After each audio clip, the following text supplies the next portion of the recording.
Undang-Undang Dasar Negara Republik Indonesia tahun 1945. Selamat siang semua, selamat datang di acara Indonesia bersama Tasya, di mana kita membicarakan banyak hal tentang Indonesia. Saya Anastasia, selaku tuan rumah Indonesia bersama Tasya. Ini merupakan bulan Agustus, bulan kemerdekaan Indonesia. Karena itu, hari ini kita akan membicarakan sesuatu yang sangat penting bagi bangsa Indonesia. Acuan dasar mengenai peraturan negara sekaligus landasan hukum bagi negara Republik Indonesia, yaitu Undang-Undang Dasar Negara Republik Indonesia tahun 1945. Baik, langsung saja kita panggilkan narasumber pada hari ini, yaitu Mbak Nabila.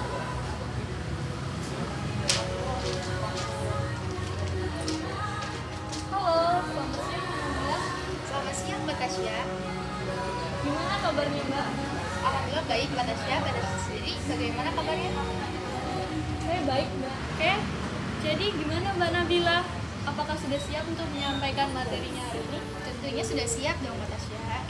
Baik, kalau begitu sebelumnya terima kasih banyak Mbak Nabila karena telah meluangkan waktunya untuk acara ini. Sama-sama Mbak Tasya, saya juga berterima kasih karena Mbak Tasya sudah mengundang saya.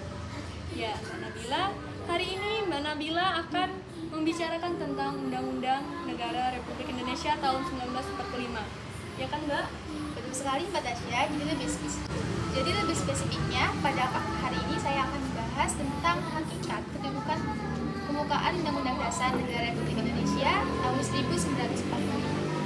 Oh, jadi spesifiknya Mbak Nabila akan membicarakan tentang hakikat kedudukan pembukaan ya Mbak?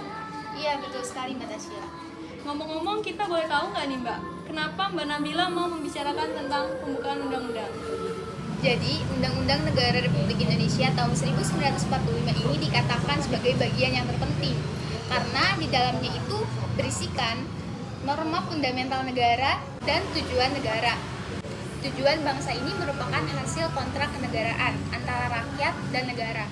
Makanya penting sekali untuk kita sebagai warga masyarakat Indonesia mengetahui hakikat kedudukan pembukaan Undang-Undang Dasar Negara Republik Indonesia tahun 1945. Jadi begitu Mbak Nabila, kita semua harus tahu mengenai hal ini. Beruntung banget ya, kita hari ini kedatangan Mbak Nabila yang bersedia menambahkan ilmu pengetahuan umum kita. Pasti semua pada nggak sabar kan? Buat dengerin materi yang udah disiapin Mbak Nabila. Kalau begitu, langsung aja kita mulai. Silakan Mbak Nabila. Terima kasih Mbak Tasya atas sambutannya. Oke teman-teman, sekarang kita bisa mulai ya materinya. Oke, topik pertama hari ini, sebelum kita mulai ke topik yang lain itu ya tentunya ada pengertian dulu ya teman-teman. Jadi, apa sih pengertian pembukaan Undang-Undang Dasar Negara Republik Indonesia tahun 1945 itu? Karena ada 4 alinea, jadi di sini pertama kita akan membahas tentang alinea pertama dulu ya teman-teman.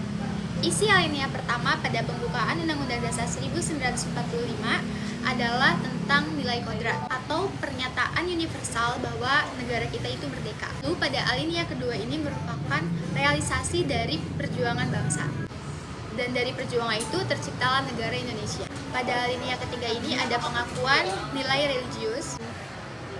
Manusia adalah ciptaan Tuhan, dan juga ada nilai moral dan pernyataan kembali proklamasi kemerdekaan Indonesia. Dan yang terakhir itu adalah alinea keempat yang di dalamnya itu berisikan tentang berdirinya negara Indonesia, tujuan negara, bentuk negara, serta dasar filsafat negara.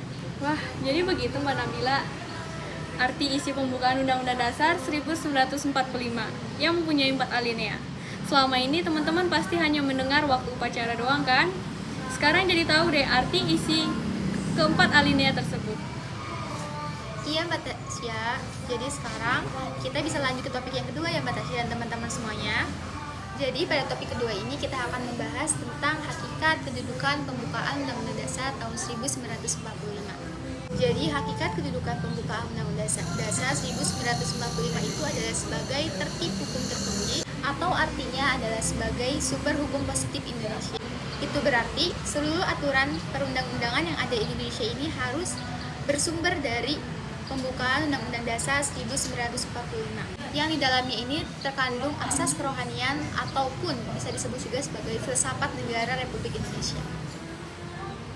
Oh, jadi hakikat pembukaan Undang-Undang 1945 itu adalah sebagai hukum tertinggi di Indonesia ya. Jadi, semua peraturan perundang-undangan harus bersumber dari pembukaan Undang-Undang Dasar 1945. Iya, betul sekali Mbak Tasya. Jadi sekarang kita langsung lanjut aja ya ke poin ketiga tentang kedudukan pembukaan Undang-Undang Dasar tahun 1945. Jadi pembukaan Undang-Undang Dasar ini memuat dasar-dasar negara yang fundamental, mulai dari tujuan serta hakikat dari dasar negara ini. Pembukaan Undang-Undang Dasar Negara Republik Indonesia ini juga merupakan sebagai tertib hukum tertinggi atau juga sering dikenal sebagai tulang dari dasar negara Republik Indonesia. Pembukaan Undang-Undang Dasar ini juga merupakan tertib hukum tertinggi serta batang tubuh Undang-Undang Dasar 1945 loh teman-teman. Yang terakhir, pembukaan Undang-Undang Dasar ini merupakan dasar atau rangka bagi tata tertib negara atau hukum negara Republik Indonesia.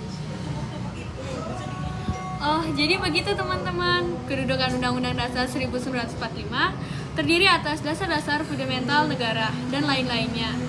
Ini juga merupakan suatu tertib hukum tertinggi dari batang Undang-Undang Dasar 1945. Betul sekali teman-teman apa yang dikatakan Mbak Tasya barusan. Jadi Mbak Tasya sendiri hingga materi saat ini, Mbak Tasya apa mungkin ada punya pertanyaan tentang materi yang saya sampaikan? Oh, ada Mbak Nabila. Saya ada satu pertanyaan buat Mbak Nabila. Wah, pertanyaan apa nih Mbak Tasya? Jadi gini Mbak Nabila, Pancasila kan merupakan pandangan dasar warga negara. Pancasila juga merupakan acuan bagi pemerintah, pembangunan sosial, hukum, dan kehidupan masyarakat Indonesia secara umum. Nah, karena pembukaan Undang-Undang Dasar 1945 juga sangat penting. Apa sih hubungan dari Pancasila dan pembukaan Undang-Undang Dasar 1945? Wah, sungguh pertanyaan yang sangat keren banget nih Mbak Tasya. Jadi saya di sini izin menjawab ya teman-teman dan Mbak Tasya. Jadi secara material, pembukaan Undang-Undang Dasar 1945 itu memuat Pancasila Mbak Tasya. Maksudnya dalam pembukaan Undang-Undang Dasar 1945 ini terdapat sila-sila Pancasila. Tepatnya itu ada di alinea keempat ya Mbak Tasya. Oh, jadi begitu ya Mbak Nabila. Pancasila itu ternyata ada di pembukaan Undang-Undang Dasar 1945, yaitu di alinea keempat. Wah, terima kasih ya Mbak Nabila atas jawabannya. Sama-sama Mbak Tasya. Kalau begitu sekarang kita akan lanjut ke topik yang keempat ya, yaitu topik terakhir nih, yaitu tentang fungsi pembukaan Undang-Undang Dasar 1945 ya Mbak Tasya. Kita mulai dari alinea pertama, kedua, dan juga ketiga ya, yang memuat tentang pernyataan yang tidak memiliki hubungan seksual dan organis dengan pasal-pasalnya. Alinea 1, 2, dan 3 ini menyatakan peristiwa atau keadaan yang mendahului terbentuknya negara Indonesia. Dan yang terakhir ini ada alinea keempat, yaitu pembukaan pernyataan mengenai keadaan setelah negara Indonesia terbentuk dan memiliki hubungan yang bersifat seksual dan organik. Wah, jadi begitu ya teman-teman. Topik terakhir kita pada hari ini yaitu fungsi pembukaan Undang-Undang 1945 yang telah disampaikan oleh Mbak Nabila. Sekaligus menutup perbincangan pada hari ini. Terima kasih banyak kepada Mbak Nabila telah menyempatkan waktunya untuk datang ke Indonesia bersama Tasya dan memberikan kami semua wawasan baru yang penting sekali khususnya untuk masyarakat Indonesia untuk mengetahui apa hakikat kedudukan pembukaan Undang-Undang Dasar 1945. Sekali lagi, terima kasih ya Mbak Nabila. Sama-sama Mbak Tasya.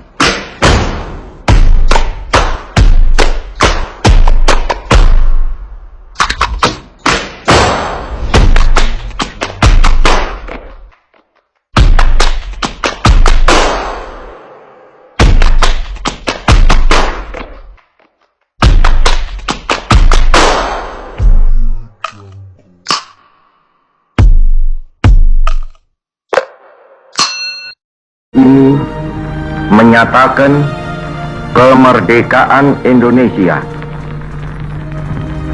hal-hal yang mengenai pemindahan kekuasaan dan lain-lain diselenggarakan dengan cara saksama dan dalam tempo yang sesingkat-singkatnya. Jakarta, 17 Agustus 1945, atas nama bangsa Indonesia, Soekarno, Hatta.